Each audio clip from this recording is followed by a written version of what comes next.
Picture this, a boy, 17 years old, going into his senior year, captain of the soccer team, an influential athlete throughout the school. The student is confident, smart, and selfless, the kind of guy you want to be friends with. He is a well-rounded teen who seems to have his life figured out. One night, he is driving home from a friend's house and crashes head-on with a drunk driver. He wakes up to paramedics pulling him out of his burning car.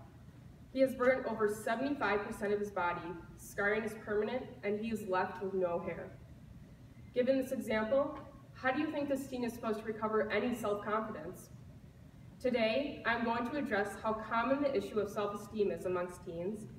I will inform you what low self-esteem looks like through a psychologist's eyes, and what tips they have to combat these feelings. I am going to examine the common areas that lead to low self-esteem. Lastly, I will provide a solution to consider. By the end, I will challenge you to consider the way God views you as his perfect creation and reprogram your thoughts to his promises about your value through the Bible. Dr. James Dobson, a well-known Christian psychologist, addresses in his book, Preparing for Adolescence, published in 2005, that those who have not yet entered adulthood struggle with finding their identity. He says that there are two common questions frequently asked: who cares about me, and what can I do that has any significance? These two questions are very common when struggling with low self-esteem. Dobson asserts that some teens will answer these questions thinking only their friends care about them, or the only way that they can show any significance is by having fun. Some teens even answer this question with, no one cares about me, or I cannot do anything to be important to others. In this case, the psychologist believes the consequences may be more serious, leading to depression, acting out, and even suicidal behavior. Dobson notes how teens struggle in areas such as being accepted by friends, along with a concern for looking foolish. He states that this can occur even among those who are most attractive, talented, or athletic. He states teenagers in all cultures feel that they must have looks, possessions, and abilities in order to feel good about themselves. Appearances being the largest area of struggle, with 80% of teens saying they do not like the way they look.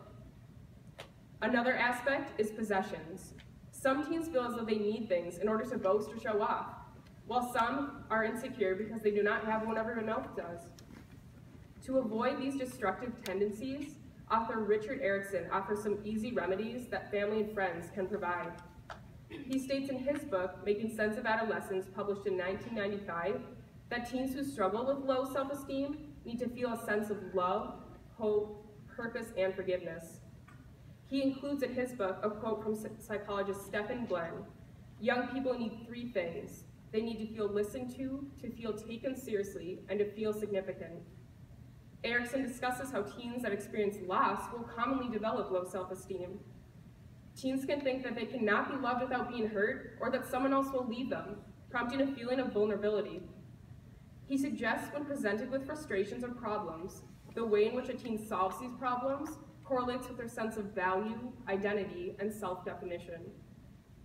Low self-esteem is something that every student at Providence probably struggles with. I am sure that each and every one of you has something you are insecure about, whether you keep it inside or not. Self-esteem and insecurities come in several different varieties. Some issues that bother others may not even faze another. I can recall hearing a story from my father's childhood that always makes me laugh. He was in high school and had ear complications that caused him to have tubes in his ears. These tubes prevented him from getting the inside of his ear canals wet. This did not stop my father, for he loved to swim, but in order to swim, he had to wear a swim cap. Unfortunately, the only swim cap he owned was his mother's, a bright-colored, flower-infested cap. Yes, you may be thinking, did he wear this around his friends? Well, in fact, only around one of his best friends. And whenever females would appear, the swim cap would be whipped off his head and never to be seen again. This insecurity my father struggled with is something we all laugh about now. Insecurities are the root of self-esteem. A common area of struggle for many teens is appearance.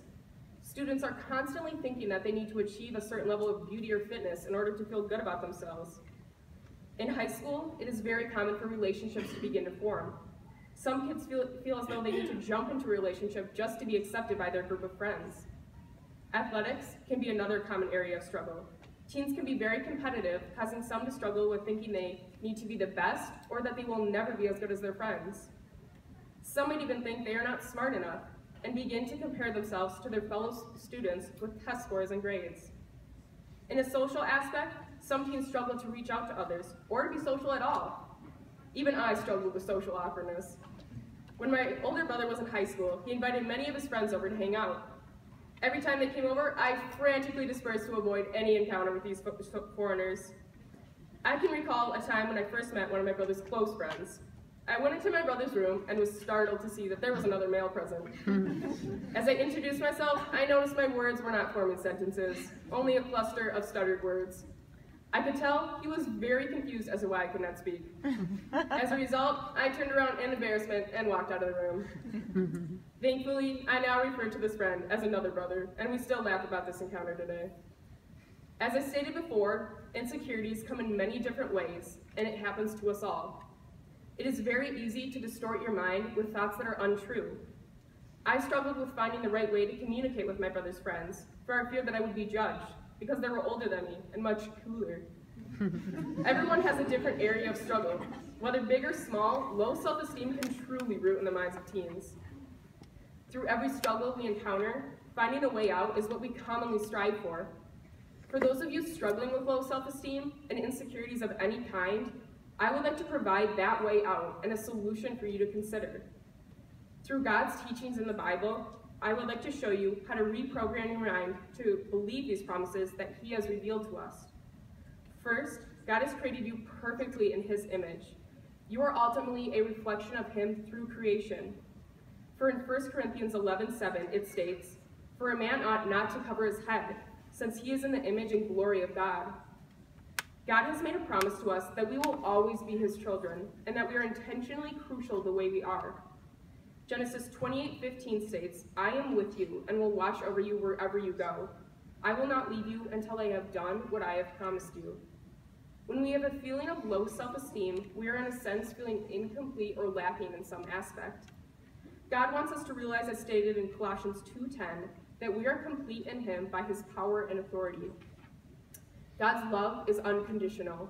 When you have a feeling that you lack significance or feel that no one cares for you, remind yourself of Christ's love.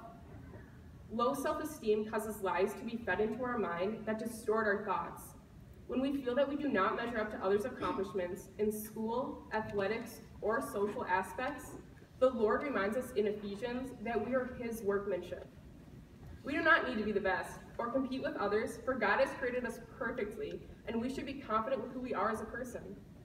So you lose your soccer game, get a bad grade on your English test, or maybe you have a large pimple in between your eyes. We should be able to take these and transform our thinking into realizing that we have a true confidence in God. We might not always have an answer for the way we feel or for the reason we are struggling with low self-confidence. If this is you, I would exhort you to put your trust in the Lord, for He has a plan for all of us. I would like to leave you with a verse I wholeheartedly live by. Proverbs 3:5-6 states, "Trust in the Lord with all your heart, and lean not on your own understandings. In all your ways, acknowledge Him, and He will make your path straight."